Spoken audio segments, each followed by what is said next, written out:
Hi, I am doctor Gupta. I am board certified plastic surgeon working in Delhi. आज हम बात करेंगे गायनेकोमास्टिया सर्जरी के साइड इफेक्ट्स की और what are the side effects of gynaecomastia surgery.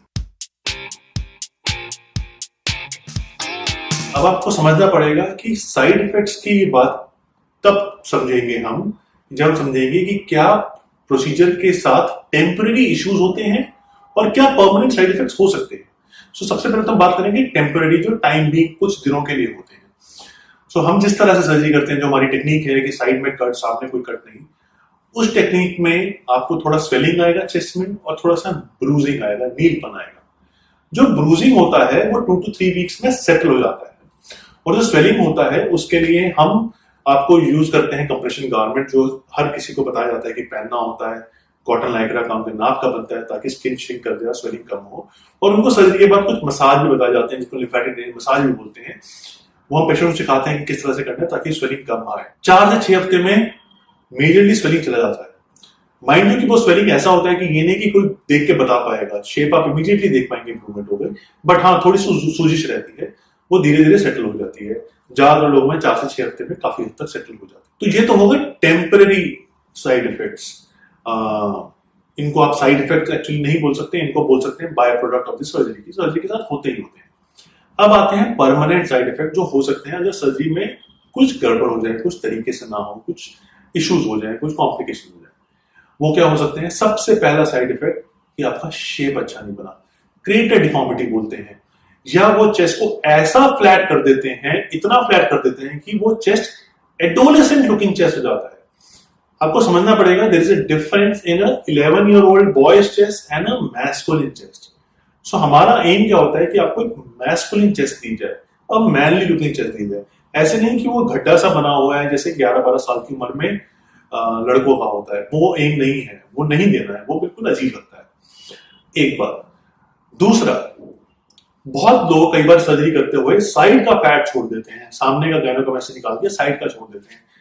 वो भी मेरे हिसाब से कॉम्प्लिकेशन ही है, साइड इफेक्ट ही है, क्योंकि वो शेप आपकी चेस्ट की अच्छी नहीं बनी। हमारा मकसद क्या होता है कि जिसका भी सर्जरी की जाए उसका रिजल्ट ऐसा हो कि वो परफेक्ट चेस्ट शेप बने। सिर्फ गायनेकोमास्टिया ट्रीट करना मकसद नहीं है, गुड चेस्ट शेप देना हमारा मकसद होना चाहिए। ये बड़ा इंपॉर्टेंट है और यही मैं जो भी प्लास्टिक सर्जन मेरे पास सीखने आते हैं सबको सिखाता भी हूँ कि always treat the patient as a complete whole chest shaping. तीसरी बात, किसी भी सर्जरी में ब्लीडिंग, इन्फेक्शन का डर रहता है। अगर किसी में बहुत ज्यादा ब्लीडिंग हो या इन्फेक्शन हो जाए तो वो एक साइड इफेक्ट, कॉम्प्लिकेशंस कर सकती हैं। एंड इस चीज के लिए हम जितना आप सोच सकते हैं उससे ज्यादा ध्यान रखते हैं कि ऐसा ना हो। टच वुड, आज तक किसी पेशेंट में एक्सेसिव ब्लीडिंग या हेमाटोमा हमारे केसेस में नहीं बना, in spite of doing more than 1000 gynaecomastia surgery cases in last 3-4 years only. और आज तक किसी पेशेंट में टच वुड इन्फेक्शन भी नहीं हुआ। ये इंपॉर्टेंट है। चौथी चीज, फाइब्रोटिक स्कार्स बनना। कुछ लोग चेस्ट के सामने कट देके करते हैं, या अगर आप साइड से भी किया तो वो स्कार मोटा हो सकता है, हाइपरट्रॉफी हो सकता है, किलोइड के चांसेस हो सकते हैं। अगर किसी की टेंडेंसी होती है तो वो हो सकता है, और उसके लिए हम आपको सिलिकॉन ऑइंटमेंट्स या इंट्रालेक्युलर ट्राइकॉट इंजेक्शन बताते हैं ताकि वो फाइब्रोटिक स्कार्स जो बने हैं, चाहे चेस्ट के नीचे बने हो चाहे कट के नीचे बने हो, वो इंप्रूव हो जाए। अगला चीज, अनइवन अपीयरेंस। कहीं पे ज्यादा ग्लैंड निकल गया, कहीं पे फैट ज्यादा निकल गया, कहीं पे कुछ ग्लैंड या फैट छूट गया। वो अनइवन अपीयरेंस हो सकता है, वो बहुत ही बदल लग सकता है। ये कॉम्प्लिकेशन हो सकता है। Mind you, all these complication, all these side effects can be completely treated.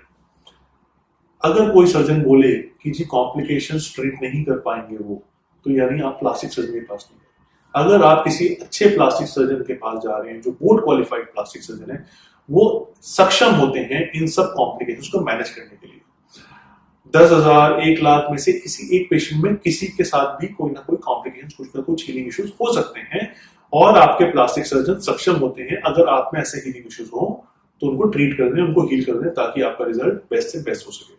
तो आप चिंता ना करें, अगर ऐसे कुछ भी होता है तो अगर आपका सर्जन अच्छे हैं तो उनको ट्रीट कर देंगे, बट आपको मालूम होना चाहिए कि ये सब चीजें भी हो सकती हैं।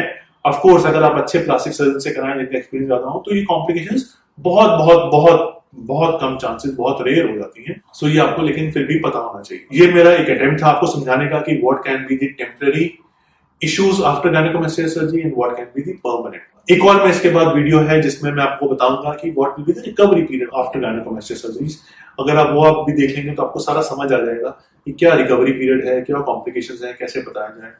सो अगर आपके दिमाग में कोई भी क्वेश्चन है इस चीज के रिगार्डिंग, गायनेकोमेस्ट्री या सर्जरी के रिगार्डिंग, आपने कराई है, आप कराना चाहते हैं, आपके किसी को रिश्तेदार को है, कोई भी डाउट्स हैं, आप प्लीज हमें लिखें, कॉन्टैक्ट करें।